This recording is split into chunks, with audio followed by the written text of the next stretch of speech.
हमारी छतरानी माओ को स्टेज पे धक्का दिया गया, हम पीछे नहीं हटेंगे। हम महाराणा प्रताप के वंशज है। जय राजपुताना, जय माँ भवानी। प्रोटेक्शन यूजीसी और SC/ST को लेकर प्रदर्शन कर रहे थे, शांतिपूर्वक प्रदर्शन था हमारा। पुलिस ने हमारा आंदोलन बहुत शांतिपूर्वक था, कोई आतंकवादी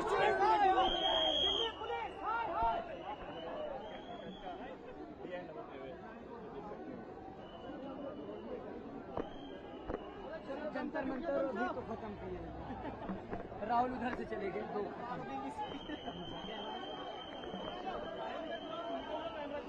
धक्का मुक्की में फिर बोलोगे तोड़ दिया, निकल जाओ मेरे हाथ में।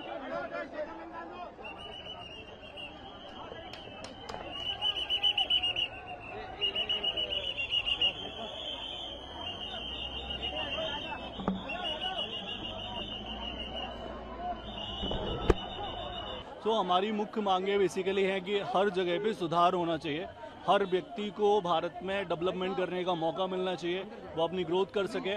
इसके लिए हमारी मांगे हैं कि रिजर्वेशन में भी सुधार हो और उन हर फैक्टर्स में सुधार हो जहां पे कहीं ना कहीं सवर्ण पीछे जा रहा है।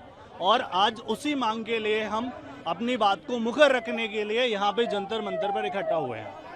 तो अभी क्या आप लोग लगातार प्रदर्शन करेंगे? क्या पुलिस यहाँ से हटा रही है आप लोगों को? अभी पुलिस बिल्कुल कह रही है कि आपके पास परमिशन नहीं है, बट बाकी लोग जब आते हैं तो उनको परमिशन दे दी जाती है, हमारे लोगों को परमिशन नहीं मिलती है। पुलिस का कहना है कि अब यहाँ से भगाने के लिए वो कोशिश कर रहे हैं, पर हम लोग डटे हुए हैं पूरी तरीके से। यूजीसी रोल बैक के लिए और आरक्षण में संशोधन होना चाहिए और SC एक्ट बिल्कुल खत्म होना चाहिए। तो अभी क्या पुलिस ने हटा दिया आप लोगों को? हाँ जी, पुलिस ने हटा दिया और पुलिस ने मतलब काफी सरकार डरी हुई है। और मैं तो यही कहूंगी कि सरकार ये जो केंद्र की सरकार है बिल्कुल डरी हुई है। आपने कुछ दिन पहले देखे होंगे कि मैं तलवार लेकर के मेरठ में यूजीसी का विरोध किया था, शासन प्रशासन सबकी हवा टाइट हो गई थी। तो मैं तो यही कहूंगी और इस मंच से, इस वीडियो द्वारा मैं आप लोगों से कहूंगी कि हर घर में छतरानी पैदा होगी और अगर ये यूजीसी बिल वापस नहीं ले सरकार तो मोदी हटेगा। यूजीसी के विरोध में आए थे हम, जो सरकार सवर्ण के बच्चों को नहीं आगे बढ़ना देखना चाहती है। बिल्कुल शांतिप्रिय राष्ट्रवादी हम लोग हैं, कोई अहिंसा नहीं कर रहे, शांतिप्रिय ढंग से यहाँ पर आए हुए, उनको यहाँ अंदर जाने नहीं दे रहे, बहन बेटियों को लाठियां चलाई जा रही है। जो कांग्रेस ने किया उससे कहीं 1000 गुना ये दमनकारी सरकार भाजपा सरकार है। मैं भाजपा का अंधभक्त रहा हूँ, मैं अंधभक्त रहा हूँ भाजपा का। केवल एक राम मंदिर बना दिया, समझ रहे हो सब? बहुत बड़ा काम कर दिए। मैं अंधभक्त रहा हूँ और लोगों को जा के वोट दिलवाए, लेकिन आज उसका सिला ये मिल रहा है कि हमारी बहन बेटियों को लाठियां चारों से किया रहा है। हम भी भाजपा के हैं, लेकिन अब जो है हमारा ये धरना,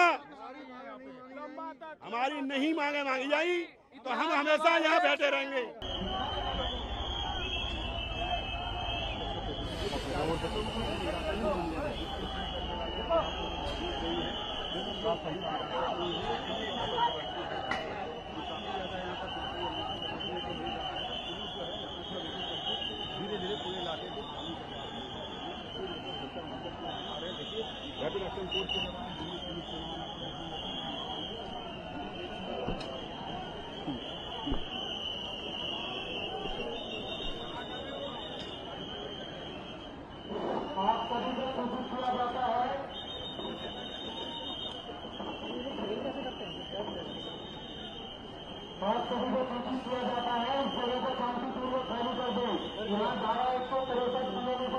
संघर्ष बलिदान मांगता है भाई, इन लोगों के लिए, इस पुलिस प्रशासन के लिए, इस देश की सरकार के लिए। वो कॉकरोच वाले, वो देश के गद्दार लोग, वो जो पुलिस वालों को मार देते, जो राम जी को गाली देते थे, जो आरक्षण की भीख पे जी रहे हैं, जो लोग योग्य हैं, जो 560 नंबर लाते हैं, जो देश में सीमा पर सेना में भी लड़ते हैं, जो इस देश की अर्थशास्त्र संभालते हैं, आर्थिक स्थिति संभालते हैं, वो वैश्य समाज है।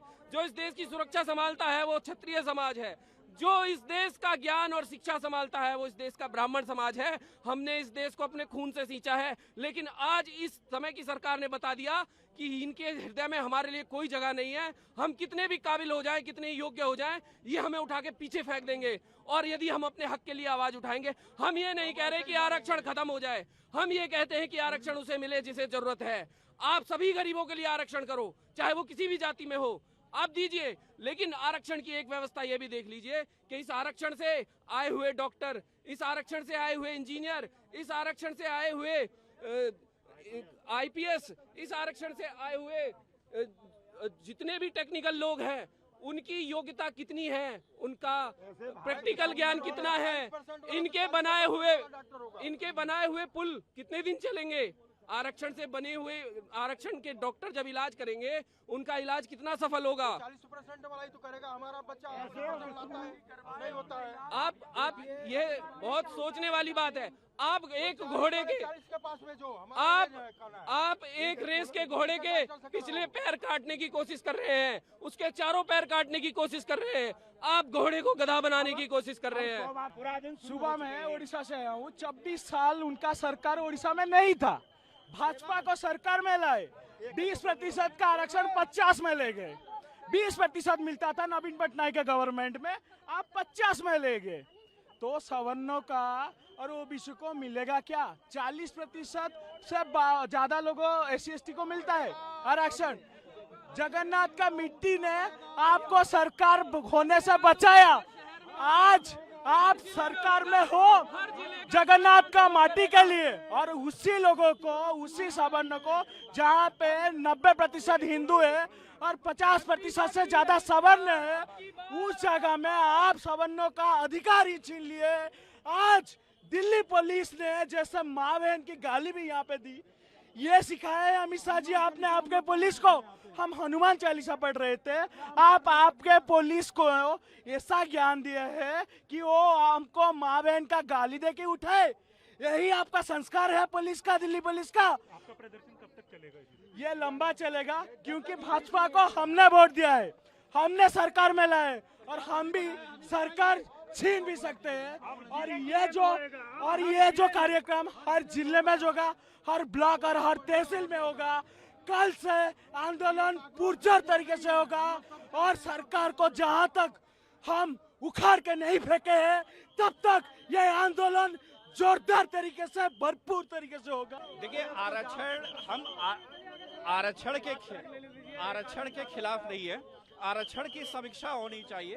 आरक्षण बिल्कुल में, ये जो ब्राह्मणों पे सबसे खास करके सवर्णों पे आरोप लगता है कि सवर्णों ने पानी नहीं पीने दिया, मैं सबसे पूछना चाहता हूँ कि राजा राम मोहन राय कौन थे, जिन्होंने सबसे पहले समाज सुधार किया भारत में, जिन्हें भारत का पुनर्जागरण का पिता किया था, तो वो खुद एक ब्राह्मण थे, सवर्ण थे।